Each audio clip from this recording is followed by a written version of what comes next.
আল্লাহর প্রতি আমাদের বিশ্বাস নাই, অথচ সেই আল্লাহ আমাদেরকে কিছু না থেকে আল্লাহ আমাদেরকে সবকিছু দিয়েছেন।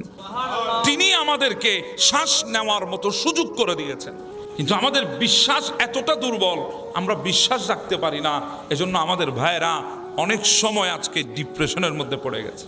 আপনার সামনে মুসিবতের জোয়ার চলছে, আপনি মনে করছেন এটাই মনে হয় আপনার জন্য শেষ। না, অনেক সময় মনে রাখবেন আল্লাহ রব্বুল আলামিন আমাদেরকে কাঁটার উপর দিয়ে হাঁটাবেন, আমাদেরকে কাঁটার উপর দিয়ে নেবেন। তার মানে এই নয় আপনি কাঁটার উপর দিয়ে যাওয়ার পরে আপনি বিশাল এক গর্তে পতিত হয়ে জিন্দেগি শেষ হয়ে যাবে, এমনটা নয়। কাঁটার উপর দিয়ে যখন আল্লাহ আমাদেরকে নেবেন, মনে রাখবেন আল্লাহ আমাদেরকে গোলাপের বাগানের দিকে নিচ্ছেন। কারণ গোলাপ ধরতে গেলে একটু কাঁটার আঘাত পেতে হয়। গোলাপ হলো আমাদের জিন্দেগি, কাঁটা হলো আমাদের পথ। আমরা সুন্দর জিন্দেগির জন্য যদি পাড়ি দিতে হয়, একটু একটু তো কাঁটার আঘাত আমাদেরকে পেতে হবে। আপনি ভেঙে যাবেন না যখন আঘাত পাচ্ছেন, আঘাত পেয়ে মনোবল হারাবেন না। আপনি যখন আঘাত পাচ্ছেন আপনি একটু সবর ধারণ করেন, আল্লাহর উপর ভরসা রাখেন। আল্লাহ আপনাকে আঘাত দিচ্ছে মানি, তাহলে মনে করবেন এমন একটা সময় আসতেছে আল্লাহ পাক আপনাকে এত কিছু দেবেন যেগুলা পেয়ে আপনি খুশি হয়ে যাবেন। হ্যাঁ, ওগুলো যেদিন পাবেন সেদিন সমস্ত দুঃখ কষ্ট সমস্ত পেরেশানি সব দূর হয়ে যাবে। সেদিন শুধু আপনার জুবান দিয়ে বের হবে আলহামদুলিল্লাহ। আল্লাহ আমাদেরকে দেবেন, আমাদের দোয়া কবুল করবেন, আমাদের কথা শুনবেন। শুধু একটু সময়ের প্রয়োজন। হ্যাঁ, সময়টা কখন সেটা আমি জানি না, কিন্তু আমার চাইতে ভালো জানেন কে? আল্লাহ। ওই সময়টা আসলে অবশ্যই আল্লাহ আমাদেরকে দেবেন। এইটুকু ভরসা আমাদের রাখতে হবে যে আল্লাহ পাক আমাদেরকে দেবেন। পৃথিবীতে জিন্দেগি যখন আপনি অতিবাহিত করছেন, আপনাকে এই বর্ষাগুলোর উপরে জিন্দেগি অতিবাহিত করতে হবে। এতটুকু বর্ষা যদি আপনি আল্লাহর উপর করতে না পারেন, তাহলে তো আপনি হারিয়ে ফেলবেন নিজেকে। অনেক সময় অনেক ভাই বলে আমি অনেক দিন ধরে দোয়া করছি আল্লাহর দরবারে, আমার দোয়া কবুল হচ্ছে না। আমি যদি বলি দোয়া থামালেন কেন? বলে আমি তো অনেকবার চেয়েছি আল্লাহর দরবারে, পাই নাই। আরে ভাই, এমনও তো হতে পারে আপনি যেদিন পাবেন এর আগের দিন দোয়া বন্ধ করে দিয়েছেন। আল্লাহ আপনাকে যেদিন দেবেন মনে স্থির করেছেন, আপনি এর আগের দিন দোয়াকে বন্ধ করে দিয়েছেন। সেজন্য দোয়া করতে থাকবেন, হাত উঠাতে থাকবেন। এই হাত কখন কবুল করবে এটা আপনার আর আমার চাইতে ভালো জানেন কে? আর আপনি যে জিন্দেগিটা নিয়ে শেখায়েত করছেন, যে জিন্দেগির উপরে আপনার শেখায়ত, যে জিন্দেগির উপরে আপনার অভিযোগ, যে জিন্দেগিকে নিয়ে আজকে আপনি পেরেশানির মধ্যে আছেন, আপনি আর আমি জানি না এই জিন্দেগির প্রতিটা সেকেন্ডে রহমত করছেন আল্লাহ, দয়া করছেন আল্লাহ। যদি আল্লাহ দয়া না করত তাহলে এত বড় আবেদ আমরা হই নাই যে ইবাদতের বিনিময়ে আল্লাহর পক্ষ থেকে রিজিক নেব। যদি ইবাদতের বিনিময়ে আল্লাহ যদি আমাদের উপর দয়া করত, তাহলে ওই ইবাদতের বিনিময়ে এক ফোঁটা পানিও আমাদের ভাগ্যে নসিব হতো না। আপনি মনে করছেন আপনাকে দিচ্ছে না, অভিযোগ করছেন। আপনি যে অভিযোগ করছেন জিন্দেগি নিয়ে, ওই জিন্দেগির প্রত্যেকটা সেকেন্ডে সেকেন্ডে দয়া আছে কার? আল্লাহ। যদি আল্লাহর দয়া না থাকতো, আপনি যদি মনে করেন আপনার ইবাদতের বিনিময়ে আপনি দয়া নিচ্ছেন আল্লাহ থেকে, এটা যদি মনে করেন সবচাইতে ভুল। কারণ এত বড় আবেদ আপনি হতে পারেন নাই যে ইবাদতের বিনিময়ে আপনি রিজিক নেবেন। যদি ইবাদতের বিনিময়ে যদি আল্লাহ আমাদেরকে রিজিক দিত, তাহলে কখনো আমরা এক ফোঁটা পানিও পেতাম না, এক ফোঁটা পানিও আশা করতে পারতাম না। তার মানে কি বুঝলেন? জিন্দেগি যেমনটা চলছে তেমনটাও দয়া করছেন কে? না হলে এই জিন্দেগি কখনো জিন্দেগি হতো না। আপনারা শুনেছেন বেলায়েতের আকাশের একটা নক্ষত্রের নাম হচ্ছে জুনাইদ বুগদাদি। বেলায়েতের আকাশের একটা নক্ষত্রের নাম হচ্ছে জুনাইদ বুগদাদি, যিনি গৌসে পাকের আগের, যিনি গৌসে পাকের পীর মুর্শিদের সিলসিলায় পড়ে। গৌসে পাকের সিলসিলার শেখদের শেখ জুনাইদ বুগদাদি। ইনি কে ছিলেন? একজন পালোয়ান ছিলেন, পালোয়ান কুস্তিগিরি ছিলেন। আমাদের দেশে, আমাদের শহরের মধ্যে কিছুদিন আগে বৈশাখের 1 তারিখে একটা খেলা হয়েছিল, জব্বইজ্জের বলি খেলা। এখানে অনেক মানুষ গিয়েছে দেখার জন্য। যে এবার চ্যাম্পিয়ন হয়েছে, সে যখন চ্যাম্পিয়ন হলো, কয়েকদিন ধরে শুধু তার ছবি পেপার পত্রিকার মধ্যে কয়েকদিন ধরে এসেছে। মানুষের মধ্যে একটা উৎসাহ জেগেছে তাকে দেখার জন্য। কথা বলেন ঠিক না? জুনাইদ এমন পালোয়ান ছিল, বাদশার দরবারের একজন পালোয়ান ছিল। তো বাদশা একদিন বলছে, জুনাইদ, আমি তোমার এত খাওয়াই, এত পড়াই, তোমার পিছনে এত খরচ করি, কিন্তু তোমার শক্তি কখনো দেখার সুযোগ হয় নাই। কারণ তোমার নাম শুনলে কেউ তোমার সাথে আর নড়তে আসে না, তোমার সাথে মোকাবেলা করতে আসে না। জুনায়েদ, আমার বড় ইচ্ছা আমি তোমার একটু মোকাবেলা দেখবো, তোমার তাকত দেখবো। জুনায়েদ বলে, হুজুর অসুবিধা নাই, একটা কাজ করেন, মোটা অঙ্কের একটা পুরস্কার ঘোষণা করেন, মানুষ পুরস্কারের লোভে পড়ে হলেও আসবে। বাদশাহ বলে, তোমার কথাটা আমার ভালো লেগেছে। এলান করে দিয়েছে, অমুক তারিখ অমুক দিন জুনায়েদের সাথে মোকাবেলা হবে, যারা আসবে যদি জুনায়েদের সাথে পারো তাহলে মোটা অঙ্কের পুরস্কার দেওয়া হবে। চারিদিকে উল্লাস আর উদ্দীপনা সৃষ্টি হয়েছে। জুনায়েদের সাথে কে নড়তে আসবে, মানুষ দেখার জন্য এসেছে, কে আসবে নড়ার জন্য, কে নিজের জানের বিনিময়ে পুরস্কারের লোভ করবে, সবাই উপস্থিত। কিন্তু কেউ জুনায়েদের সাথে নড়ার জন্য মাঠে আসতেছে না। দেখে একজন হ্যাংলা পাতলা একজন মানুষ মাঠের মধ্যে এসেছে, এসে লেফারিকে ডাক দিয়ে বলে, আম্পায়ার যে খেলার পরিচালক যে, তাকে ডাক দিয়ে বলে, আমি জুনায়েদের সাথে লড়বো। ওই খেলার পরিচালক যে, সে একবার জুনায়েদের দিকে তাকায়, একবার ওই বান্দার দিকে তাকায়। ওই বান্দারে জিজ্ঞাসা করে, আপনি কি নড়তে আসছেন না মরতে আসছেন? বলে, খেলার পরিচালক সাহেব, আপনার কাজ হলো খেলা শুরু করা, আমি নড়বো নাকি মরবো এটা আমার কাজ, আপনি শুরু করেন। বলে, ভাই সব ঠিক আছে, কিন্তু একটা তো মিলের কাছাকাছি হওয়া দরকার আছে, এটা তো একদম অমিল, মানে আসমান আর জমিন, এই অবস্থায় কেমনে খেলা শুরু করি? বলে, করেন না। জুনায়েদকে খবর দেওয়া হলো, জুনায়েদ আসো, তোমার জন্য নড়ার জন্য এক মানুষ প্রস্তুত আছে। চারিদিকের দিকে যখন খবর হলো, সবাই উৎসব মুখর ভাবে দৌড়ে এসেছে। কে এসেছে জুনায়েদের সাথে নড়ার জন্য, তাকে একবার দেখবে। সবাই উপস্থিত ময়দানে। জুনায়েদ সামনে এসেছে, ওই বান্দাও সামনে এসেছে। খেলার পরিচালক যিনি খেলা স্টার্ট করার জন্য, শুরু করার জন্য ইশারা করলেন, খেলা শুরু হলো। জুনায়েদ যখন ওই বান্দার কাছে আসলো, উনিও জুনায়েদের কাছে গেলেন, গিয়া বলে, জুনায়েদ তুমি আমাকে চেনো? জুনায়েদ ডাক দিয়ে বলে, না আমি তো আপনাকে চিনি না, আপনি আমার সাথে নড়তে আসছেন এতটুকু জানি। বলে, না জুনায়েদ, আমি হচ্ছি রসুলের সৈয়দ জাদা, আমি রসুলের আওলাদ, আপনি কেন? বলে, আমার ঘরে 3 দিন কোনো খাবার নাই, 3 দিন ঘরের চুলায় আগুন জ্বলে নাই। মানুষ, আমি আওলাদের রসুল বলে মানুষ আমাকে কোনো কাজ কামে নিতে চায় না, আমার ইজ্জতে ঘাটতি হবে বলে কোনো কাজ কামে আমাকে নিতে চায় না, আমি আওলাদের রসুল বলে, যার কারণে আজকে 3 দিন আমার ঘরে খাবার নাই। জুনায়েদ, আজকে এসেছি মন স্থির করে, হয়তো তোমার সাথে নড়ে তোমাকে হারিয়ে যা পাবো সেগুলা ঘরে নিয়ে গিয়ে সন্তানের মুখে তুলে দেব, না হলে তোমার সাথে নড়ে ময়দানের মধ্যে শহীদ হয়ে যাব, এই নিয়ত নিয়ে এসেছি। জুনায়েদ বলে, আমি এ কথা শোনার পরে আমার গোটা হৃদয়টা ঠান্ডা হয়ে গেছে, আমি বুঝে উঠতে পারছি না আমি কি করব এখন। একদিকে দুনিয়া আর একদিকে মদিনা, সুবহানাল্লাহ, একদিকে দুনিয়া আর একদিকে মদিনা, আমি যাব কোন দিকে? আমি হয়রান হয়ে গেছি। সিদ্ধান্ত নিয়ে নিলাম তাৎক্ষণিক, দুনিয়া ছাড়বো, মদিনা ছাড়তে পারবো না। যদি আলে রসুল খুশি হয়, মদিনাওয়ালা খুশি হয়ে যাবে। ওই আওলাদের রসুল যখন হাত বাড়ালেন, হাত লাগার আগেই জুনায়েদ মাটিতে পড়ে গেছে। মানুষ চিৎকার দিয়ে উঠেছে, না মানি না, আমরা মানবো। এত বড় পালোয়ানের সাথে তিনি হাত লাগাতে পড়ে গেছে, নিশ্চয় কোনো কিছু হয়েছে। আবার শুরু করা হোক, খেলা আবার শুরু করলো, আবারও হাত বাড়াতে দেরি, জুনায়েদ পড়ে গেছে। এভাবে 3 বার যখন পড়ে গেল, শেষমেশ মজবুর হয়ে আলে রসুলকে বিজয় ঘোষণা করা হলো, ওনাকে পুরস্কার তুলে দিলেন। জুনায়েদ মাথা নিচের দিকে করে ময়দানে দাঁড়িয়ে আছে, মানুষ টানা দেওয়া শুরু করেছে, জুনায়েদ আর বাদশার দরবারে যাস না, বাদশার তোকে খাবার দাবার কিছু দেবে না, টাকা পয়সাও দেবে না, আজকে তুই যে কাজ করেছিস এরপরে বাদশাকে আর মুখ দেখাতে পারবি না। জুনায়েদ মুখ তুলে বলে, আমি তো আজকে দুনিয়ার বাদশার দিকে রওনা হওয়ার জন্য এটা করি নাই, আমি আজকে রওনা হয়েছি মদিনার সুলতানের দিকে, আমি দুনিয়ার বাদশার দিকে যাব না, আজকে দোজাহানের বাদশার দিকে রওনা হয়ে গেছি। জুনায়েদ ঘরে চলে গেছেন, চারিদিকে টানা চলছে। জুনায়েদকে দেখে সবাই উল্টাপাল্টা কথা বলছে, তোহমত দিচ্ছে। জুনায়েদ সহ্য করতে না পেরে ঘরে গিয়ে ঘুমিয়ে পড়লেন। রাত যখন গভীর হলো, দেখছে ঘুমের মধ্যে আমার নবী পাক তশরিফ এনেছেন। এসে বলে, জুনায়েদ তোমার মন খারাপ করেছো? বলে, না ইয়া রাসূলুল্লাহ, মন খারাপ করি নাই, শুধু একটা কথা চিন্তা করছিলাম, আপনি নবীকে খুশি করতে পেরেছে কিনা, সেই চিন্তায় আমার মুখ মলিন হয়ে আছে। আমার নবী বলে, জুনায়েদ আমি খুশি হয়ে গেছি। ও জুনায়েদ, তুই পালোয়ান থাকবি না, আমি নবী তোকে বেলায়েতের সিংহাসনে বসিয়ে দেব, আজকে থেকে তুই জুনায়েদ বুদ্দার হয়ে গেছিস। সুবহানাল্লাহ। হ্যাঁ, আমি সেই জুনাইদ বাগদাদির কথা বলছি যে জুনাইদ বাগদাদি সমুদ্রের মাঝখানে জায়নামাজ বিছিয়ে নামাজ পড়তেন।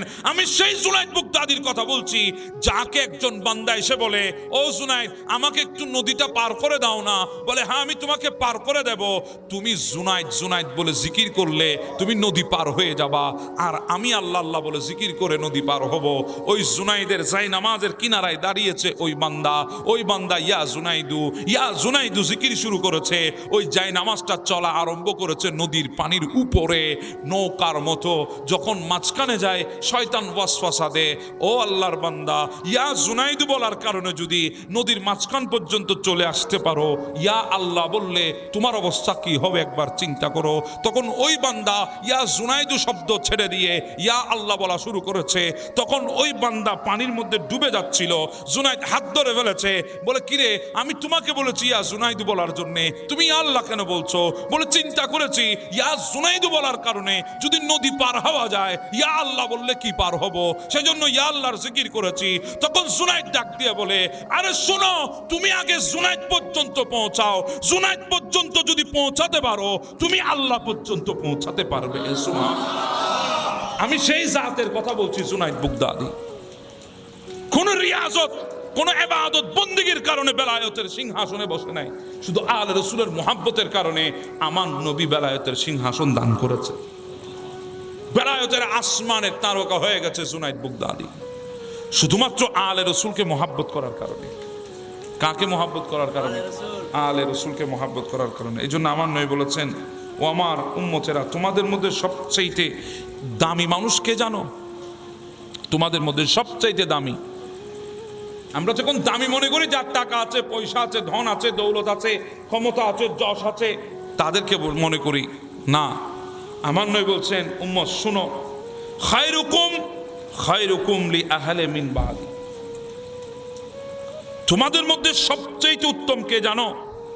তোমাদের মধ্যে সবচেয়ে উত্তম হলো ওই বান্দা যেই বান্দা আমার পরে আমার আওলাদকে মুহাব্বত করে। সুবহানাল্লাহ বলবেন না? আমার পরে আমার আওলাদকে মুহাব্বত করে। আমার নবী একটা শক্ত হাদিস বলেছেন। আমার নবী বলছেন, ও আমার উম্মতেরা শুনো, ততক্ষণ ইমানদার হতে পারবে না লা ইউমিনু আবদান হাত্তা আকুনা আহাব্বা ইলাই মিন নাফসি, ততক্ষণ ইমানদার হওয়া যাবে না যতক্ষণ তোমাদের জানের চাইতে আমি নবীকে বেশি মুহাব্বত করবে না। সুবহানাল্লাহ বলবেন না? তাহলে জানের চাইতে সবচেয়ে বেশি মুহাব্বত কাকে করতে হবে? নবীকে করতে হবে। লা ইউমিনু হাত্তা আবদুন হাত্তা আকুনা আহাব্বা ইলাই মিন নাফসি, নিজের নফস থেকে নিজের জান থেকে আমি নবীকে যতক্ষণ বেশি ভালোবাসবে না ততক্ষণ ইমানদার হওয়া যাবে না। এরপরে আমার নবী দ্বিতীয় নাম্বার কথা বলেছেন, ওয়া আহলি আহাব্বা ইলাই মিন আহলিহি। সুবহানাল্লাহ সুবহানাল্লাহ। তোমার পরিবারের চাইতে আমার পরিবারকে যতক্ষণ বেশি মুহাব্বত করবে না ততক্ষণ ইমানদার হওয়া যাবে না। সুবহানাল্লাহ। আমার নবী বলছেন, তোমাদের পরিবারের চাইতে আমি নবীর পরিবারকে যতক্ষণ বেশি মুহাব্বত করবে না ততক্ষণ ইমানদার হওয়া যাবে না। এরপরে আমার নবী তৃতীয় নাম্বার কথা বলেছেন, ওয়া ইজরাতি আহাব্বু ইলাই মিন ইজরাতি, তোমাদের বংশের চাইতে, তোমাদের গোষ্ঠীর চাইতে, তোমাদের কওমের চাইতে আমি নবীর বংশকে যতক্ষণ বেশি মুহাব্বত করবে না ততক্ষণ ইমানদার হওয়া যাবে না। সুবহানাল্লাহ। কয়টা কথা? তিনটা। চার নম্বরে আমার নবী বলছেন, ওয়াদাতি আহাব্বু ইলাই মিন দাতিহি, তোমাদের নিজের চাইতে আমি নবীকে যতক্ষণ বেশি মুহাব্বত করবে না ততক্ষণ ইমানদার হওয়া যাবে না। সুবহানাল্লাহ। এবার চিন্তা করেন, আহলে বাইতকে মুহাব্বত করা আমাদের উপর কেমন লাজিম, কেমন আবশ্যক, এবার চিন্তা করেন। আর আজকে আমরা এখানে বসেছি শুধু এমনটা না, যদি আল্লাহ চাহে কাল হাসরের ময়দানে ইমাম হুসাইনের শাহাদাতের পতাকার নিচে আমরা এভাবেই বসবো ইনশাআল্লাহ। আর একটু জোরে বলেন না সুবহানাল্লাহ।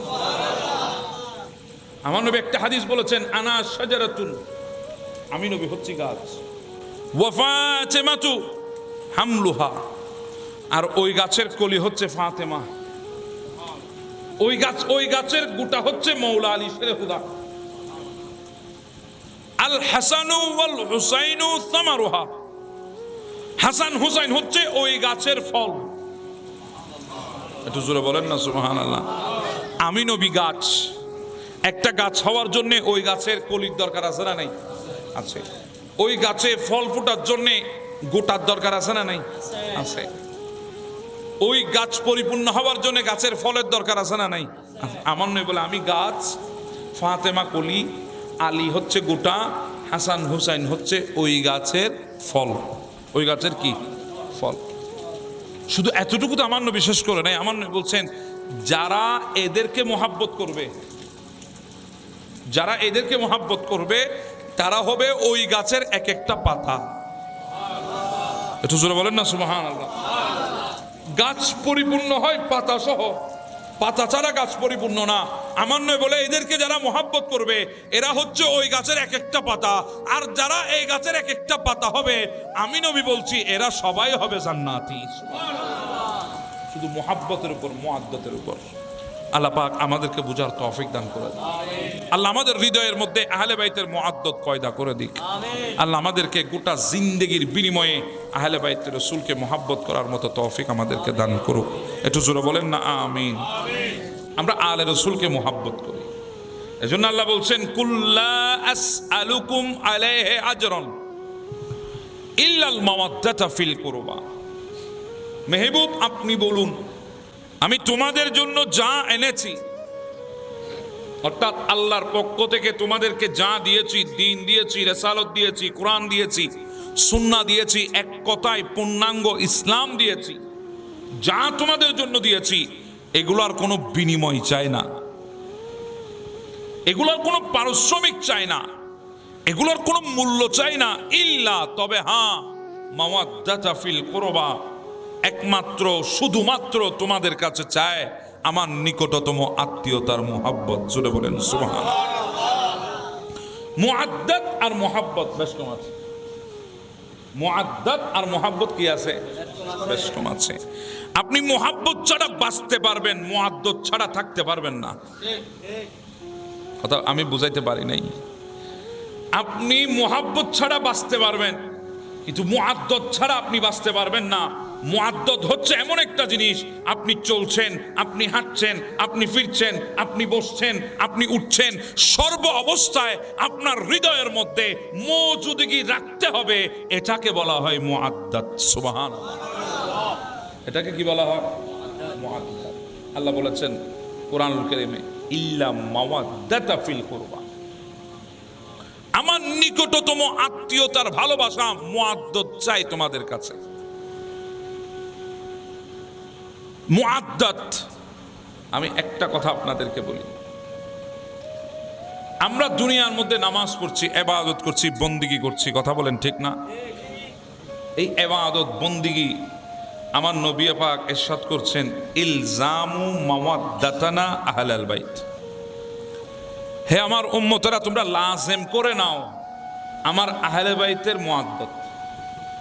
ইলজামু লাজিম করো, আবশ্যক করো মাওয়াদ্দাতা লি আহলিল বাইত, আমার আহলে বাইতের মুহাব্বত। এরপরে আমার নবী বলছেন ফাইন্না মান লাকিয়া আল্লাহ আযজা ওয়া জাল্লা, আমার আহলে বাইতের সাথে সম্পর্ক রেখে, মুআদ্দাত রেখে যদি আল্লাহ পর্যন্ত পৌঁছাতে পারো, অর্থাৎ দুনিয়া থেকে যদি বিদায় হয়ে যেতে পারো, আমার আহলে বাইতের সাথে মুহাব্বত রেখে দুনিয়া থেকে বিদায় হয়ে গেছো, আমার নবী বলছেন উম্মত শোনো, আমি তোমাদেরকে সুসংবাদ শোনাই দিই, কাল হাসরের ময়দানে কঠিন মুহূর্তে আমি নবী তোমাদের জন্য ওয়া হুয়া ইউআদ্দুনা দাখালাল জান্নাহ বিশাফাতিনা, আমি এবং আমার আহলে বাইত তোমাদের জন্য শাফাত করে তোমাদেরকে জান্নাতে ঢুকাই দেব।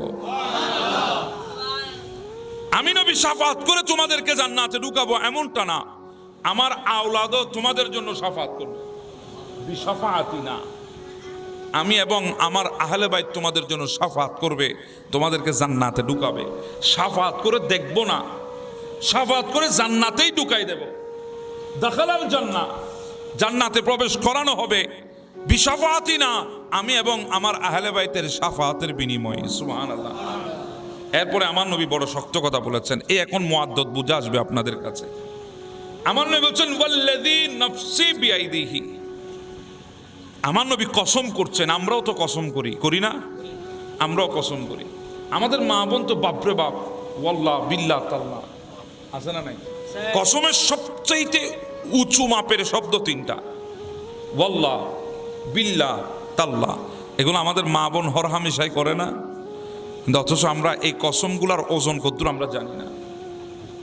আমার নবীও কসম করেছেন, গোটা দুনিয়ার মুমিনদের কসম এক পাল্লায় আমার নবীর কসমের সমতুল্য হবে। আমার নবী বলছেন, কসমের শব্দ দেখেন, ওয়াল্লাযী নাফসি বিয়াইদিহি, সেই সত্তার কসম যার হাতে আমি নবীর জান। সুবহানাল্লাহ। সেই সত্তার কসম যার হাতে আমার জান।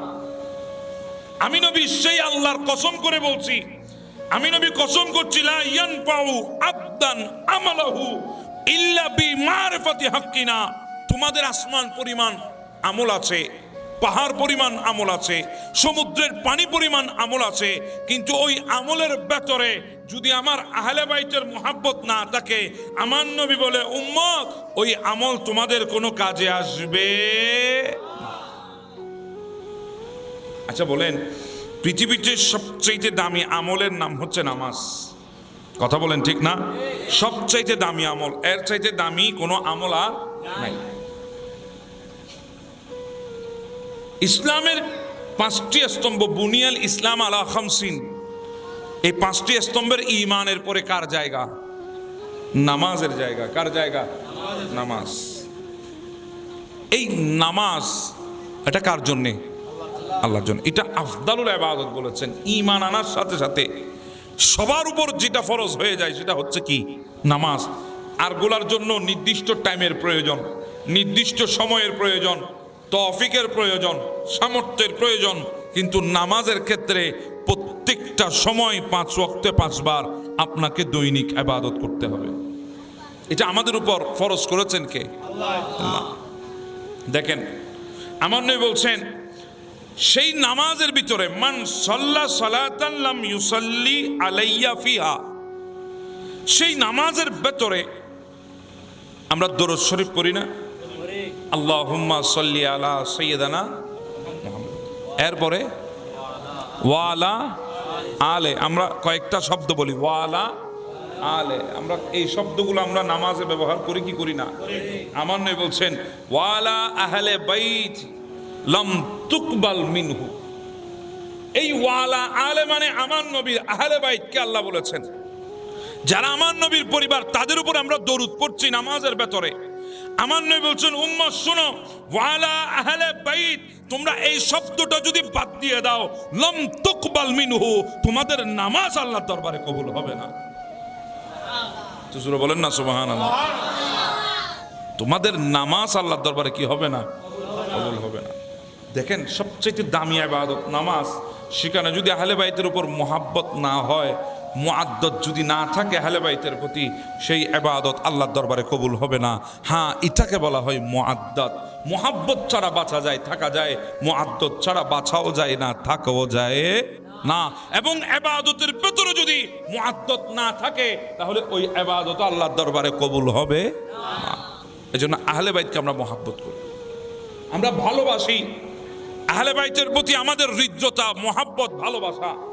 শুধু আমরা বাসছি এমন, আল্লাহ বাসেন, আল্লাহ বাসেন। কিছু কথা আল্লাহ নির্দেশ দিয়ে দেন, কিন্তু আল্লাহ করেন না।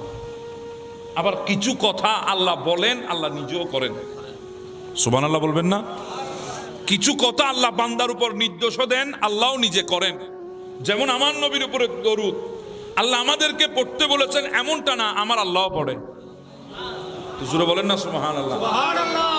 ঠিক তদরূপ আহলে বাইতকে আমার আল্লাহ মুআদ্দাত করতে বলেছেন, এমনটা না, মুহাব্বত করতে বলেছেন, এমনটা না, আমার আল্লাহ আহলে বাইতকে মুহাব্বত করেন। আমি একটা কথা বলি, শহীদ ইবনে শহীদ আল্লামা সাইম চিশতি আলাইহির রহমান লিখা একটা বিশ্ববিখ্যাত কিতাব এই কারবালার ওয়াকিয়ার উপরে, সেখানে তিনি একটা হাদিস নোট করেছেন। মদিনায় যাইবার মধ্যে একদিন সময় এসেছে, 29 তারিখের চাঁদ উদিত, 29 তারিখ চলছে রমজানুল মোবারকের, ঈদ উল ফিতরের চাঁদ দেখা যাবে।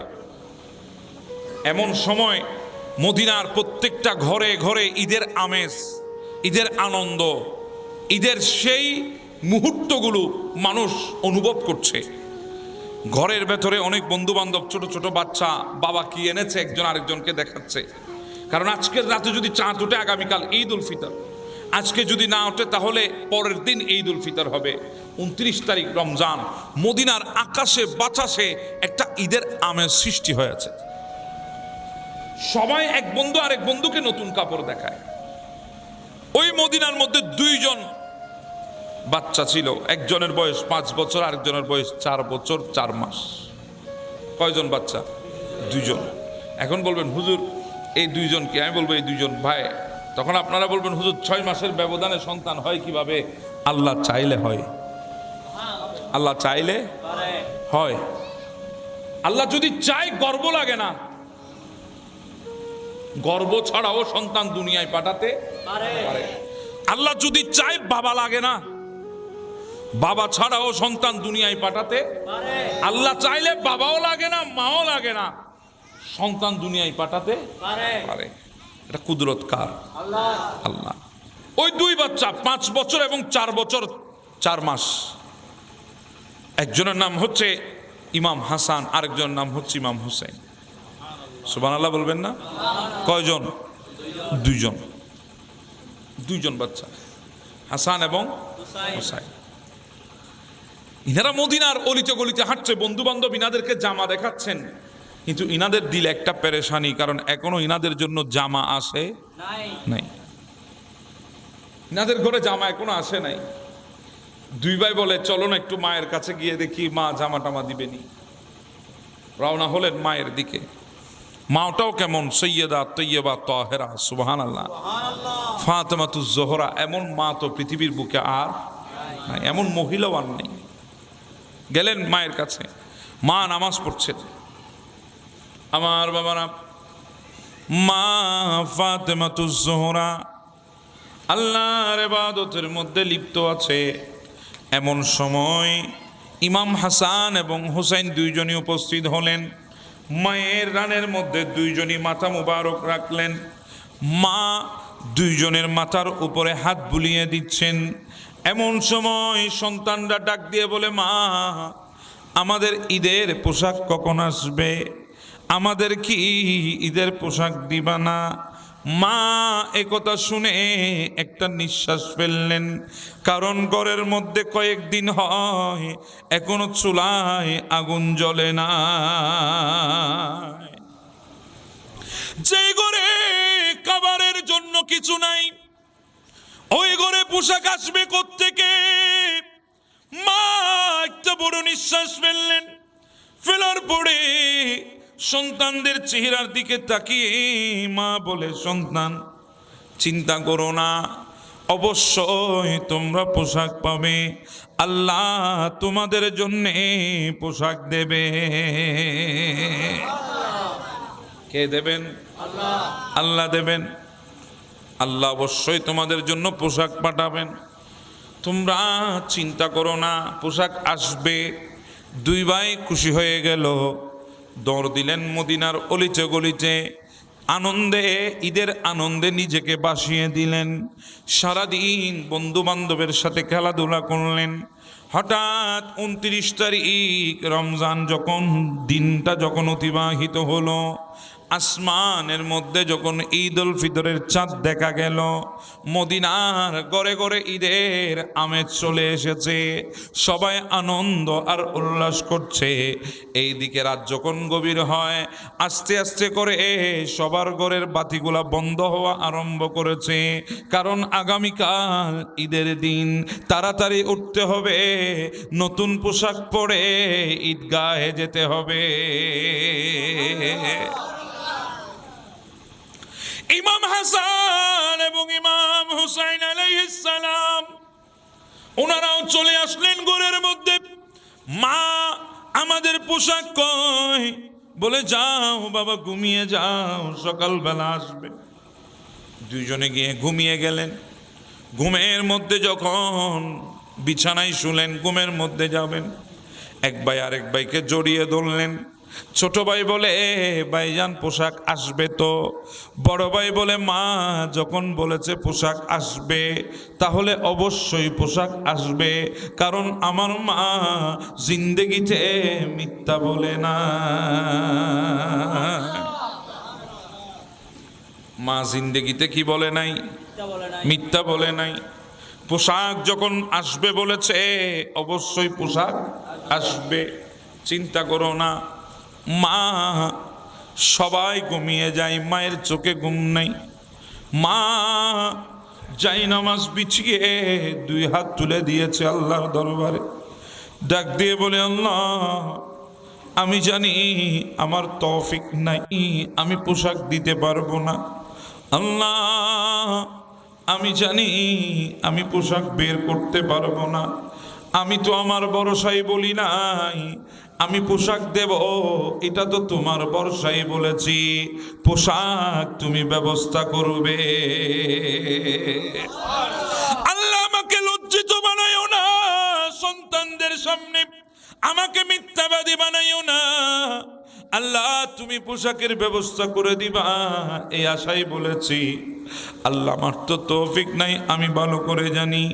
এবার চিন্তা করেন, এই দিকে সৈয়দা হাত তুলেছে আর ওই দিকে আসমানের অবস্থা কেমন হতে পারে, কারণ ইনি তো ওই সৈয়দা যাকে আল্লাহ খাতুনে জান্নাত বানিয়েছেন, জান্নাতের সরদার ইনি বানিয়েছেন।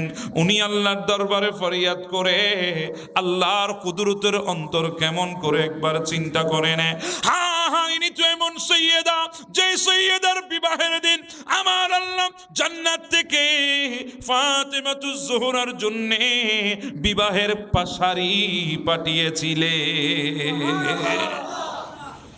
ইনি তো এমন সৈয়দা।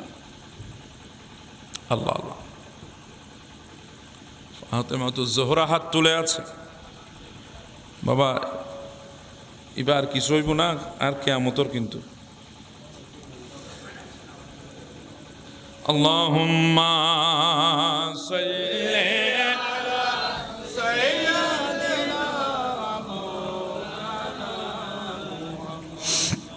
ওয়া আলা আলি সাইয়্যিদিনা। অসুবিধা হচ্ছে আপনাদের?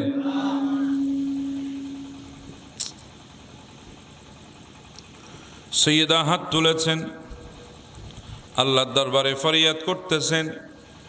এমন সময় ঘরের দরজার মধ্যে কে জানি আঘাত করে। সৈয়দা ঘরের দরজা যখন খুললেন দেখতেছে একজন আল্লাহর বান্দা হাতের মধ্যে পোশাক নিয়ে দাঁড়িয়ে আছে। সৈয়দা ডাক দিয়ে বলে আপনি কে? বলে আমি দর্জি। কোত্থেকে এসেছেন? বলে কাপড় নিয়ে এসেছি। আমি তো কাপড়ের অর্ডার করি নাই, আমি তো কোনো দর্জিকে কাপড় সিলাইতে দিই নাই, আপনি কোত্থেকে কাপড় এনেছেন? ওই বান্দা ডাক দিয়ে বলে হে আল্লাহর বান্দিনী, নবী পাকের কলিজার টুকরা সৈয়দা তৈয়বা ফাতেমাতুজ জোহরা, আপনি কাপড় সিলাতে দেন নাই, আপনি আমাকে কাপড়ও দেন নাই, কিন্তু আপনি যার কাছে কাপড়ের জন্য বলেছেন তিনি আমাকে দিয়ে কাপড় পাঠিয়েছে। আপনি যাকে বলেছেন তিনি পাঠিয়েছেন। সৈয়দা কাপড়টা নিলেন, আল্লাহর দরবারে শুকরের জন্য হাত তুললেন। এইটুকুর মধ্যে আমার নবী তশরিফ আনলেন। আমার নবী এসে বলে ফাতেমা হাতের মধ্যে কি? বলে ঈদের জামা। কোথায় পেয়েছো? বলে একজন দর্জি এনে দিয়ে গেছে। ফাতেমা ডাক দিয়ে বলে নবী গো, আমি কাউকে কাপড় দিই নাই, কাউকে সেলাইতেও বলি নাই, এই দর্জি কোত্থেকে কাপড় এনেছে কিছুই তো বুঝলাম না। আমার নবী বলে ফাতেমা ঘটনা কি হয়েছে সবগুলো আমি জানি, তুমি আল্লাহর দরবারে ফরিয়াদ করেছ, আমার আল্লাহ তোমার সন্তানদের জন্য পোশাক পাঠিয়েছে, দুনিয়া থেকে পাঠাই নাই জান্নাত থেকে পাঠিয়েছে। আর যিনি পোশাক এনেছেন ইনি কোনো মানুষ নয়, জিবরিল আমিন। আমরা শুধু আহলে বাইতকে মুহাব্বত করি এমন না, আমার আল্লাহ মোহাব্বত করে আল্লাহ সৈয়দা তৈবার হাতের দিকে তাকে আর সহ্য করতে পারে নাই, সাথে সাথে কাপড় পাঠিয়ে দিয়েছেন। আল্লাহ এত বেশি মোহাব্বত করেন আহলে বাইতকে। সুবহানাল্লাহ, আর একটু জোরে বলেন না সুবহানাল্লাহ। আল্লাহ মোহাব্বত করে আহলে বাইতকে, শুধু আমরা করি এমনটা না। আরে আমাদের তো কোনো অকাত নাই আহলে বাইতের মোহাব্বত ছাড়া, আমাদের কোনো কি নাই, অকাত নাই আহলে বাইতের মোহাব্বত ছাড়া। পৃথিবীতে এমন মানুষ ছিল যাদের ঈমান ছিল না, কিন্তু আহলে বাইতকে মোহাব্বত করার কারণে আল্লাহ পাক ইনাদেরকে জান্নাতের সুসংবাদ দিয়েছেন। আমি একটা কথা শোনাই আপনাদের, অসুবিধা হবে আপনাদের? একজন বড় ইলমে হাদিসের দুনিয়ায় একজন বড় আলেমের নাম আমিরুল মুমিনিন ফিল হাদিস যাকে বলে, যার নাম আব্দুল্লাহ বিন মুবারক আলাইহি রাহমা। বুখারীর পাতায় পাতায় যার নাম আছে। ইমাম আজম আবু হানিফার শাগরিদ, কত বড় ইমাম, হাদিসের ইমাম, চিন্তা করেন। উপাধি হচ্ছে আমিরুল মুমিনিন ফিল হাদিস। ইনি একদিন ঘুমের বিছানায় গিয়েছেন, চোখ বন্ধ করেছেন, হঠাৎ করে দেখছেন স্বপ্নের মধ্যে আমার নবী তশরিফ এনেছেন। আমার নবী তশরিফ আনা মানি, ইমাম বুখারী বলছেন মান রানি ফিল মানামি ফাকাদ রাল হক। যদি কেউ স্বপ্নে আমার নবীকে দেখে তাহলে বাস্তবে আমার নবীকে দেখেছে। এখানে কোনো ডুপ্লিকেট নাই, এখানে কোনো অবাস্তব নাই। যে স্বপ্নে নবীকে দেখেছে বাস্তবিক নবীকে দেখেছে। আমরা নবীকে দেখতে চাই কি চাই না? একটু আওয়াজে বলি, চাই কি চাই না? আমরা নবীকে দেখতে চাই। আল্লাহ তুমি কবুল করো না। উনি স্বপ্নে দেখেছেন আমার নবী এসে বলছেন, আব্দুল্লাহ তুমি একটু ইরাকে যাবে, ওখানে একজন বান্দা আছে বেহরাম মাজুসি। বেহরাম মাজুসি, ওই বান্দাকে গিয়ে বলবা আমি নবী তার জন্য সুসংবাদ পাঠিয়েছি, সে জান্নাতে আমি নবীর সাথে থাকবে। আচ্ছা, পুরস্কারটা কি ছোটখাটো পুরস্কার? নবীর সাথে জান্নাতে থাকবে। এই কথা শুনতেই আব্দুল্লাহ বিন মুবারকের ঘুম ছুটে গেছে। উনি লাফ দিয়ে বিছানায় বসে গেলেন। বিছানায় বসে উনি চিন্তা করছেন, কিরে বাবা আমার নবী আমাকে কি বললেন? একদিকে আমার নবী বলছেন মাজুসি। মাজুসি মানে অগ্নি পূজারী। মাজুসি মানে কি? আচ্ছা, অগ্নি পূজারী এটা কি মুমিন না কাফের? কাফের। একদিকে নবী বলছেন বেহরাম মাজুসি, অগ্নি পূজারী বেহরাম, আর একদিকে বলছে আমার সাথে জান্নাতে থাকবে। এটা কেমনে সম্ভব? জান্নাতে কি মুমিন ছাড়া কাফের যেতে পারবে? না। আব্দুল্লাহ বিন মুবারক হয়রান হয়ে গেছেন, চিন্তায় পড়ে গেছেন, বিশাল এক রহস্যের জালের মধ্যে আটকে গেছে। কিন্তু তারপরে ওনাকে ইরাকে যেতে হবে বেহরামের কাছে, কারণ নবীর নির্দেশ।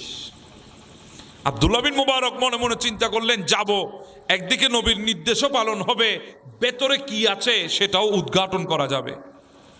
তিনি রওনা হচ্ছেন ইরাকে। যখন ইরাকে যাচ্ছেন তখন ইরাকের যারা আহলে ইলম আছে, ইনারা তো আব্দুল্লাহ বিন মুবারকের কে চিনেন এবং ওনার জন্য দিওয়ানা। ওনারা যখন শুনেছেন এত বড় একজন হাদিসের ইমাম আমিরুল মুমিনিন ফিল হাদিস আব্দুল্লাহ বিন মুবারক ইরাকে আসতেছে, ইনাদের মধ্যে আনন্দের কোনো সীমা নাই। ইনারা সবাই আনন্দে উৎফুল্ল হয়ে বসে আছে। এত বড় হাদিসের ইমামকে স্বাগতম জানানোর জন্য ইস্তেকবালের ইন্তজাম করেছেন, বিশাল ইন্তজাম। ইনি আসবেন, ইনাকে ইস্তেকবাল করবেন। আব্দুল্লাহ বিন মুবারক গেলেন, সবাই খুশি। হুজুর আপনি কেমনে আসলেন আমাদের কাছে? হুজুর আপনার দিদার পাওয়ার জন্য আমরা বড্ড দিওয়ানা, আপনি কেমনে এসেছেন? আমরা চিন্তায় পড়ে গেছি। হুজুর হঠাৎ খবর না দিয়ে আন খবরে আপনি ইরাকে চলে এসেছেন। আব্দুল্লাহ বিন মুবারক বলছেন, তোমাদের মধ্যে কেউ কি আছো আমাকে একটু সহযোগিতা করতে পারবা? বলে, হুজুর আপনাকে সহযোগিতা করতে পারা মানে তো আমাদের তকদিরের ব্যাপার। বলেন কি ব্যাপার, কি সহযোগিতা আপনার লাগবে? বলে, ইরাকের জমিনে বেহরাম মাজুসি নামে কাউকে তোমরা চিনো? বলে, হ্যাঁ হুজুর চিনি। ইনি বিরাট এক তাজের ইরাকের বুকে, বড় একজন ব্যবসায়ী ইরাকের বুকে। অনেক বড় একজন ব্যবসায়ী, গোটা ইরাকের মানুষ, বাগদাদের মানুষ ওনাকে চিনে। ওনার বিশাল একটা জারত আছে। বলে হুজুর উনি তো অগ্নি পূজারী, ওনার সাথে আপনার কি কাজ? বলে না, ওনার সাথে আমার একটা দরকার আছে। সবাই আশ্চর্য হলেন। হওয়ারই কথা, যদি আমি আপনাদের এখানে এসে যদি বলি আপনাদের এলাকার মদন সন্ডিত কুমার কেউ চিনেননি আপনারা, ওনারা আশ্চর্য হইবেন না। কতজুর মদন সন্ডিত কুমার দিকিরিব উচুত্তর দরকার হইলি আব্দুর রহমানেরও তোয়াইব না, হুজুরত্বের দরকার হইলে আব্দুল্লাহরে তোয়াইব না, মদন সন্ডিত কুমার হলো দরকার কি? ওনারা আশ্চর্য হইবেন না, কারণ ই বললো তো আনলো কোনো হামতাইবের কথা।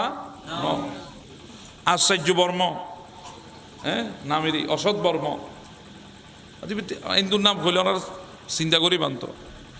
তুই ইচারও বেগো চিন্তাত ফজ্জিদে হদ্দবাজিবে এত বড় হাদিসুর ইমাম বলি হর ইবে বেহেরাম মাজুসিলিবের খাম্মান কি ইব অগ্নি পূজারি, যদিও বা বড় মানুষ, কিন্তু ইবে তো কাফের। আর ইবে তো হাদিসুর ইমাম আব্দুল্লাহ বিন মুবারক, ইবের লিবের খাম্মান কি? কিন্তু ডরে আবার কে ফুসারও নলর, বড় আলেম তো, বড় বুজুর্গ তো, সামনে মাতিলেও তো বিয়াদবি, কে ফুসারও নলর ডরে। হদ্দুজুর হ্যাঁ আমরা চিনি। বলে আমাকে একটু তার কাছে নিয়ে যাও। নিয়ে যাওয়া হলো। বেহেরাম আমাদের মুসলমানের একজন অনেক বড় আলেম এসেছে তোমার সাথে দেখা করার জন্য। বলে কি বলেন? বলে হ্যাঁ। বলে ঠিক আছে তাহলে একটু বসান, আমার হাতে একটু কাজ আছে, আমি কাজটা তাড়াতাড়ি সেরে আমি আসতেছি। উনি দ্রুত কাজ সেরে আসলেন দৌড়ায়। কে? বলে ইনি আপনার সাথে দেখা করতে এসেছেন। হুজুর আপনি? বলে হ্যাঁ আমি আব্দুল্লাহ বিন মুবারক, আমি একটা সংবাদ নিয়ে তোমার কাছে এসেছি। বলে ঠিক আছে হুজুর চলেন আমার ঘরে চলেন, আমার ভেতরে খাস কামরায় চলেন। ভেতরে একদম খাস কামরার মধ্যে নিয়ে গেলেন। ঢুকার সাথে সাথে বলেছেন আর কেউ ঢুকা যাবে না, শুধু হুজুর ঢুকবে আর আমি থাকবো। সুবহানাল্লাহ। আর কেউ ঢুকবে না, সবাই বাইরে। আব্দুল্লাহ বিন মুবারক বলছেন বেহরাম আমি তোমার জন্য সুসংবাদ এনেছি, এত বড় দামি সুসংবাদ, সমস্ত মুমিনের দিলের তামান্না। আমি এমন একটা সুসংবাদ তোমার জন্য এনেছি। বলে হুজুর কি সুসংবাদ? বলে তুমি মুসলমানের নবীকে চেনো? বলে হুজুর মুসলমানের নবীকে চিনে না এমন কোন পশু তো দুনিয়ার জমিনের মধ্যে নাই, সবাই চিনে মুসলমানের নবীকে, আমিও চিনি। বলে আমার নবী আমাকে স্বপ্নে দিদার দিয়েছেন, আমাকে একটা দায়িত্ব দিয়েছে, আমি যেন তুমি পর্যন্ত যেন কথাটা পৌঁছায় দিই। দায়িত্বটা কি? বলে আমার নবী বলেছে তুমি বেহরাম জান্নাতে আমার নবীর সাথে থাকবে। বেহরাম তুমি কি কলমা পড়েছ? বলে না আমি তো কলমা পড়ি নাই, আমি তো কলমা পড়ি নাই। বলে তুমি কলমা না পড়ে এত বড় পুরস্কার কেমনে পাইলা? বলে হুজুর আমি তো একজন ব্যবসায়ী মানুষ, আমি দান খয়রাত করি, আবার হয়তো আমার কোনো দান খয়রাত আপনাদের নবীর পছন্দ হয়েছে, সেজন্য হয়তো আমাকে এত বড় পুরস্কার দিয়েছে। আব্দুল্লাহ বিন মুবারক বলে না, এত ছোট জিনিসের জন্য এত বড় পুরস্কার আশা করা যায় না, ভেতরে আরো হিকমত আছে, আমাকে একটু বলো। তখন বেহরাম বলে হুজুর তাহলে ওয়াদা করেন কাউকে বলবেন না। আব্দুল্লাহ বিন মুবারক বলে আমি ওয়াদা করব, তবে সাময়িক দিনের খাতিরে আমি পরবর্তী বলে দেব। বলে ঠিক আছে হুজুর তাহলে বলো। বলে হুজুর আমার একটা সন্তান, আমি বিবাহের আয়োজন করেছি, বিশাল ইন্তেজাম, কোনো লিমিটেশন নাই আমার এখানে। সকাল থেকে খাবার শুরু হয়েছে, যে আসবে সে খাবে, খাবারের মধ্যে কোনো প্রতিবন্ধকতা নাই, অতিথিদের মধ্যে কোনো যাচাই বাছাই নাই, যে আসবে সে খাবে, উন্মুক্ত মেজবান।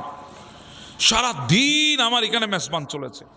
একটা মাত্র সন্তান তো, আমি তো একজন ব্যবসায়ী, গোটা বাগদাদে আমি খবর করেছি ওই দিন, যে এসেছে সে খেয়েছে। সকাল থেকে খাবার শুরু। রাত যখন হলো আমি আমার খাদেমদেরকে বললাম খাবার আর আছে? বলে হুজুর আছে। বলে একটু প্যাকেট করো,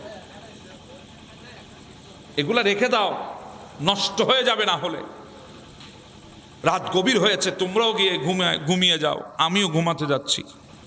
আর তো কেউ নাই। বলে কাউকে দেখা যাচ্ছে না, গেট বন্ধ করে দাও।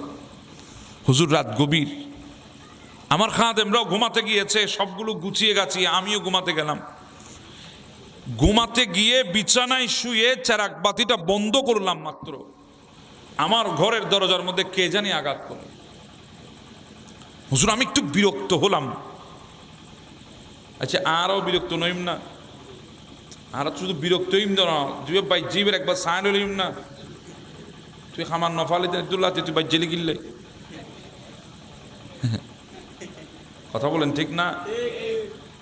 বেহরাম বলে হুজুর আমার বিরক্ত লেগেছে, আমিও উঠেছি, আমার খাদেমদেরকে ডাকতে চাইলাম, ডাকছি না, কারণ তারা তো আমার চাইতে বেশি কষ্ট করেছে। থাক তারা ঘুমিয়ে গেছে মনে হয়, আমি যাই। গিয়ে দরজা খুললাম, দেখি একজন জীর্ণ শীর্ণ কাপড় পরিহিত, বুরকা পরিহিত একজন মহিলা একটা চারাক বাতি আমার দিকে বাড়িয়ে দিয়ে বলছে, বেহরাম আমার এই চারাকের মধ্যে অল্প তেল ঢেলে দাও, আমার চারাকে কিছু তেল ঢেলে দাও। বেহরাম বলে হুজুর আমি রাগান্বিত হয়ে গেলাম, এত রাতে তোমার চেরাগের তেলের জন্য বুঝি তুমি আমার ঘরের দরজায় এসে আমাকে বিরক্ত করছো? আমি সারাদিন কষ্ট করেছি, মেহনত করেছি, পরিশ্রম করেছি, এই সবে মাত্র ঘুমাতে গেলাম, তুমি এত রাতে বুঝি চেরাগের তেল নিতে এসেছো? তখন ওই মহিলা আমাকে ডাক দিয়ে বলছে, বেহরাম ধমক দিও না, বেহরাম দমকাইও না, আমি জিন্দেগিতে কোনোদিন মানুষের দুয়ারে আসি নাই, আজকে মুকাদ্দার আমাকে তোমার দুয়ারে আসতে বাধ্য করেছে, আমি মজবুর, আমি নিরুপায় হয়ে আজকে তোমার দুয়ারে এসেছি, আমি জিন্দেগিতে কারো কাছে কিছু চাই নাই, তো এত রাতে তোমার তেলের কিসের প্রয়োজন? চেরাগের তেল শেষ হয়ে গেছে, যাও ঘুমাই যাও। বলে বেহরাম আমার ঘরে ছোট ছোট কিছু সন্তান আছে, তারা আজকে 4 দিন হয়ে গেছে কিছু খায় নাই। বেহরাম তাদের ক্ষুধার জ্বালা, যখন চেরাগ বাতিটা বন্ধ হয়ে যাবে অন্ধকারে তাদের কান্নার আওয়াজটাও বড় হয়ে যাবে, আশেপাশের মানুষগুলা কষ্ট হবে। যদি লাইটটা জ্বালানো থাকে, বাতিটা জ্বালানো থাকে, ওই বাতি জ্বালানো দেখে তাদের দিলে হৌসলা জাগবে, না মনে হয় আমার মা আমাদের জন্য খাবারের ব্যবস্থা করছে, না হলে এতক্ষণ কেন লাইট জ্বালিয়ে রেখেছে, সেই দিকে তাকিয়ে তাদের কান্নার আওয়াজটা একটু ছোট থাকবে। এই জন্য আমি এত রাতে এসেছি তেলের জন্যে। আল্লাহ। বেহরাম বলে হুজুর আমার আরো রাগ হয়েছে, এই মহিলা আমার এখানে সারাদিন খাবার চলেছে, মেজবান চলেছে, তুমি জানো না? তোমার ঘরে যখন খাবার নাই তুমি তোমার সন্তানদেরকে নিয়ে এসে এখানে খেয়ে যেতে। আমার এখানে তো বাঁধা ছিল না, কে ঢুকবে না কে ঢুকবে না, এগুলো কোনো সীমাবদ্ধতা ছিল না, উন্মুক্ত ছিল, যে এসেছে সে খেয়েছে। এখন তো আমাদের দাওয়াতের মধ্যে কি আছে? সীমাবদ্ধতা আছে, আমরা সাই সাই ঢুকাই, আর কি করিব সাই সাই, ওই গাড়ি লিয়ে এই দি তারা ডুবির তারা দেয়, আর কোন ডুবির না পড়ে, এখনো ভুল করি না। আর আগেকার মানুষের মেজবান দিত গরিব মানুষরা খাবে বেললাই, এখন মেজবান যাতে ডন মানুষরা খাবে বেললাই, যে খন নয় না নয়, গরিব মানুষরা যাতে মেজবানোর মধ্যে গোস্তর বাড়ি দে, এত হয়ে দে, 1.5 বাড়ি তুমি বেশি নই দু, কবাডি চালাবে দে 1.5 বাড়ি, বেশ কমলে 1 মাড়ি এর দূর। আর জিবে 14 গরু গোস্ত খার হতে এখনো লিমিট নাই, আনলিমিটেড দিবে, যে যেতন চাই অতন দিবা দে। আর ই তো নাহান্দা আয় গিয়ে গুতো, ই তো শহর অতুন গেরামত আয় গিয়ে দেবা 10,000 টাকা তেল দিয়ে রে, তেল খরচ করি, এটা আরো আইরে কি হর হইতো নি হব দায়, তুমি 10 দিতে চলেছি দি নলা খাই ফেললাই, মনে হতো জিন্দগি দিতে নলা নাও দেখে, কোনো ভুল কইন বা খরচ যাবেন চা খন জানলে নাই বলি তাহলে মেজবেনের বাড়ি তো নেই, জানলেন নাই তাহলে ওনারা গোস্ব হইতে গুণ ফানলা। এগুলো আমাদের সমাজের অবস্থা। এখন আমাদের অনুষ্ঠানে এখন ফকির মিসকিনের জন্য আলাদা কোনো টেবিল থাকে না, কিন্তু বড় লোকের জন্য আলাদা টেবিল থাকে। কথা বলেন ঠিক না বেটে? অবস্থা এখন চলছে আমাদের সমাজে। আপনি কই যাবেন? এখন আমরা মেজবান করি মানুষকে দেখানোর জন্য, বাবা বাবার জন্য। আমি যদি আরেকটু বলি, এখন আপনারা আরো কষ্ট পাবেন, আমরা এখন মেজবানটাকে ফরজ বানিয়ে নিয়েছি। কে মূল্যমতন মেজবান দম করিব, হজ্জ করি হোক, বিজু করি হোক, গরু চুরি করি হোক, মেজবান দম করিব। এলে বহুত মানুষ হয় জানে দি বাপর মেজবান দি গরু খাই পেলে 2 বছর ইয়েছো গরুর টিয়া ন দেখ। আমি তখন প্রমাণ দিতে জমবো বা আছে না নাই? বাবা মারা গেছে, বাবার নামাজ কয়েকটা কাজা হয়েছে, এগুলোর কাফারা বাবদ কোনো টেনশনই নাই, এগুলা নিয়ে কোনো চিন্তাই নাই। যারা গোসল দিয়েছে, যারা তাহলিল করেছে, যারা কবরে মধ্যে কুরআনুল কারীম তেলাওয়াত করেছে, ওনাদেরকে দেওয়ার কথা যখন এসেছে, এর 100 টাকা 200 টাকা সাহেব দিয়ে রাষ্ট্রবার গণের কোনো কান বেজা করনি। এখনো ভুল কইন না, কিন্তু মেজবানদের তো ক্ষমত 5 লাখ টাকা খরচ করি। আর মেজবান তো ভাই এখন মেজবান না, ইয়ান বিয়ে বাড়ির তো আরো মারাত্মকই। এটা আর মা বোন হলো ওরে আশা আসি, ওরে আশা আসি, আহা হ্যাঁ ওই মত দেড় বলি ওটা যাই সাফ আচটা কিন্তু ওনারা আর ইয়াসন বলি, এটা তারও মারাত্মক দেখছি।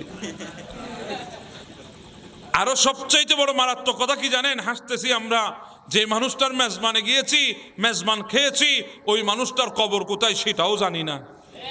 জিয়ারত তো দূরের কথা। আমাদের উচিত ছিল ওনার 4 দিনে ফাতে এসেছি, আগে ওনার কবরের পাড়ে দাঁড়িয়ে আল্লাহর দরবারে হাত তুলে ওনার জন্য ইসালে সওয়াব করা দরকার ছিল। আইয়ের মারামারি করে সিয়াদ ধরি বসিয়ে খাইয়ে রাত ফোনান মসজিদ দুধ গিয়ে গুই আরো যাতে যাতে কিলে কিলে হদ্দে এত বড় কয়েসনুম হইতো খাতে কম না, হা খাতে তো মাশাআল্লাহ এটা পর্যন্ত। আর বহুত মেশিন আছে, 1 ঘন্টা বোধ 2-3 বার বই খাবি লিখতারে, 1 ঘন্টা বোধ 2-3 বার বইটা দিলেও মেশিন আছে না নাই? আছে বলে করি তারা। আল্লাহ খড়ে যাবেন চা ফাংশনে। আর মেজবানুরের ট্রেডিশন বানাই, ট্রেডিশন। এই বাবারা কথা বলিও না, মেজবানের ট্রেডিশন বানাইছি আমরা। আমি এমন অবস্থা জানি, বাবা অসুস্থ অবস্থায় শরীর নিয়ে বিছানায় পড়ে আছে, 500 টাকা দিয়ে একটা ডাক্তার দেখাতে পারে নাই, বাবা মরার পরে 50,000 টাকা নিয়ে এসেছে মেজবান দেওয়ার জন্য। লানত ওই সন্তানের উপরে, আল্লাহর লানত ওই সন্তানের উপরে। সে মনে করেছে মেজবান দিয়ে মা বাবার হক আদায় করে ফেলেছে। আরে না বাবা, এত সহজ না। তুমি 100টা মেজবান দিলেও তোমার মা বাবার হক আদায় করতে পারো নাই। মনে করছো তো মেজবান দিও মানি মা বাবার হক আদায় গিয়ে মারে ওষুধ কিনে দিন না পারে, কিন্তু মরণদের নিয়ে 1,00,000 2 লাখ নিয়ে গিয়ে মেজবান দিবেন নাই। আরও তো একই অবস্থা বাজে, আর সমাজও তো একই অবস্থা। উগ্র মানুষ রাস্তার পাশে মরি যাইলি বলে ডাক্তার দেখা পেলে কে নাই, মরণদের এনে ব্যাগুনো তুলি তেলা করে এনে ফাতিয়া দিবে প্রস্তুত গিয়ে গুই মনদে চাই লই দে হতে মরের শুধু খাইবার লাই আসলে গুন্দ নবা ঘটনা ইল না ইন হইল বা বোঝনে আলো গুস্স হয়ে যাবেন গুই। দেন আপনি মেজবান, মানুষকে খাওয়ানো এটা ইবাদত, কিন্তু তাই বলে আপনি শরীয়তের গলায় ছুরি ধরবেন, আপনি মেজবানের নামে বিবাহের অনুষ্ঠানকে হার মানাবেন, বেহায়াপনায় মাতবেন। যার মেজবান দিয়েছেন ওই বান্দার কবর কোথায় খবর রাখবেন না, ওই বান্দার নামাজের কাজা আদায় হয়েছে কিনা এগুলার খবর রাখবেন না, তালিল পড়েছি নাদেরকে যথাযথ মূল্যায়ন করতে পেরেছেন কিনা সেগুলার খবর রাখবেন না, কোরআন শরীফ পড়েছে যারা তাদেরকে হাদিয়া দিয়েছেন কিনা এগুলার খবর রাখবেন না, কবর তলকিন হয়েছে কিনা এগুলার খবর রাখবেন না। আপনি শুধু মেজবান নিয়ে পড়ে আছেন। আল্লাহ আমাদেরকে বোঝার তৌফিক দান করুন। ইয়া গুসইন্য না আনলাই আর সমাজ চলের না না চলে তো চলের বলি কি চলতে দিও না। আমরা নিজেদেরকে আগে পরিবর্তন করব, আগে আমি পরিবর্তন হব, আগে নিজে পরিবর্তন হবে না, এরপরে আরেকজন পরিবর্তন হবে। আপনি সামর্থ্যবান, আপনার কাছে সামর্থ্য আছে, আপনি 20 লাখ টাকা দিয়ে মেজবান দিতে পারবেন, কোনো ব্যাপার না আপনার জন্যে। আমি বলবো আপনি 5 লাখ টাকা দিয়ে মেজবান দেবেন, 15 লাখ টাকা রেখে দেবেন, কারণ এক রাতে 20 লাখ টাকা খরচ করে মেজবান দেওয়ার কোনো অর্থ নাই। 5 লাখ টাকা দিয়ে মেজবান দিলে কমাস কম 2-2.5 হাজার মানুষ খাওয়ানো যাবে। এতটুকু আইডিয়া আলহামদুলিল্লাহ আছে। আপনি 5 লাখ টাকা দিয়ে মেজবান দেন, 15 লাখ টাকা রাখেন। যদি বলে হুজুর আমার তো সামর্থ্য আছে 20 লাখ টাকা দেওয়ার জন্য, বাকি 15 লাখ টাকা দিয়ে কি করব, আপনি ওগুলা রাখেন। আপনার এলাকার মসজিদের এখনো ছাদ উঠে নাই, এখনো টাইলস হয় নাই, এখনো জানলা হয় নাই, এখনো পাকার ব্যবস্থা হয় নাই, আপনি ওগুলা করে দেন।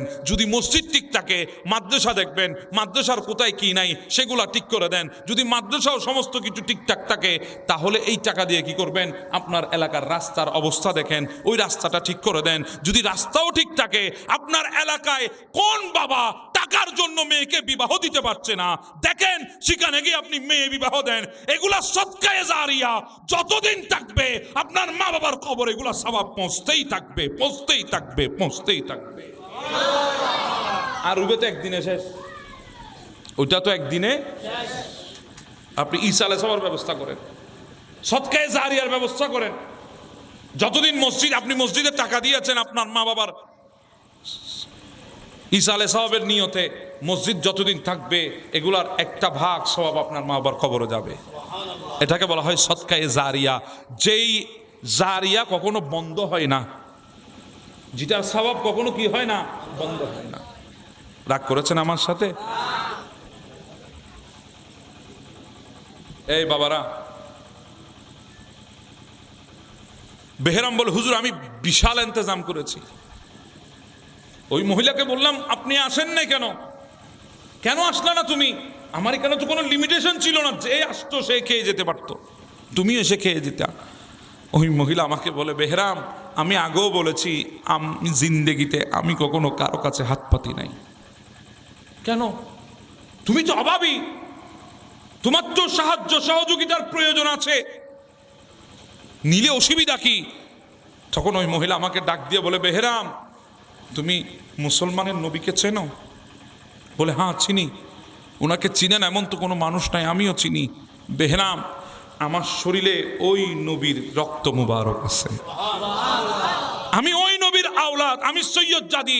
আমরা না খেয়ে মরে যেতে পারবো, আমাদের জন্য সদকা ফিতরা যাকাত এগুলা হারাম। এগুলা কি হারাম, আমরা এগুলা নিতে পারবো না, আমরা না খেয়ে মরে যেতে পারবো। আমি রসুলের সৈয়দ জাদি, রসুলের আওলাদ। হুজুর আমি এই কথা শুনে আমার হৃদয়ের মধ্যে আঘাত করেছে। আমি বেহেরাম আর দেরি করি নাই, বললাম মা একটু দাঁড়ান, তাহলে আমি একটু করে আসি। আমি দ্রুত ভেতরে গেলাম, ভেতরে গিয়ে আমার স্ত্রীকে, আমার খাদেমদেরকে বলছি এ খাদেমরা তাড়াতাড়ি ওঠো। হুজুর সবে মাত্র শুয়েছি, এত তাড়াতাড়ি ডাকছেন কেন? বলে কাজ আছে, তাড়াতাড়ি উঠো, খাবার যেগুলা বেঁচেছে সবগুলা সুন্দর করে একটা প্যাকেট করো, সব খাবার প্যাকেট করো। দৌড় দিয়ে আমার দোকান খুলো, ওখানে কিছু নতুন কাপড় যদি পাও তাড়াতাড়ি নতুন কাপড় নিয়ে আসো। একটা সুন্দর চেরাক বাতি নিবা, সেখানে সুন্দর করে তেল ঢেলে দিবা, এবার একটা গাঠি করো। গাঠি করা হলো। আমার খাদেমদেরকে বললাম খাদেমরা গাঠটিটা আমার পিঠে উঠায় দাও। হুজুর আমরা খাদেম, আমরা আছি আপনার খেদমত করার জন্য, আমরা থাকতে আপনি গাঠটি নেবেন আপনার কাঁধে? বলে হ্যাঁ আজকে খাদেম পাঠাবো না, এমন এক জায়গায় রওনা হচ্ছি নিজে খাদেম হয়ে যাব।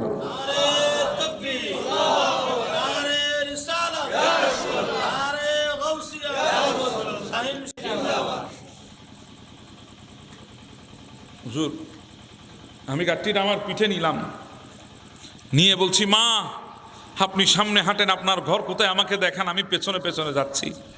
মা আমি এগুলা কোনো সদকা যাকাত নিই নাই, মা আমি এগুলা হাদিয়া নিয়ে যাচ্ছি।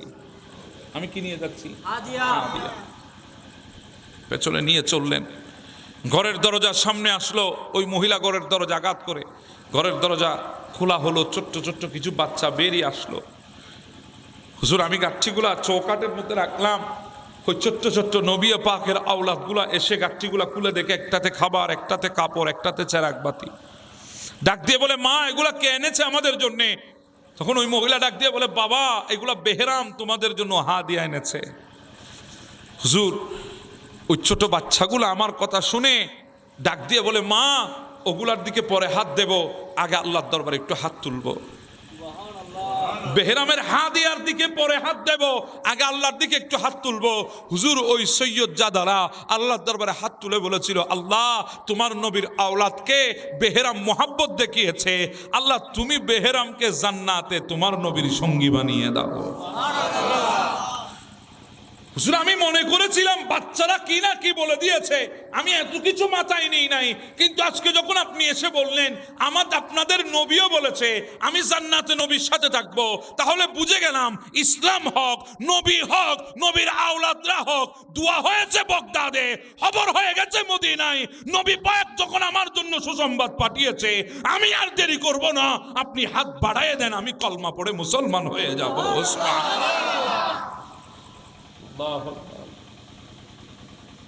বেহরাম মাজুসি থেকে মুসলমান হয়ে গেছে একমাত্র আলে রসুলকে মোহাব্বত করার কারণে। কাকে মোহাব্বত করার কারণে? আলে রসুলকে মোহাব্বত করার কারণে। আলে রসুলকে যারাই মোহাব্বত দেখিয়েছে দুনিয়ার বুকে, তারাই আল্লাহর দরবারে মকাম অর্জন করেছে।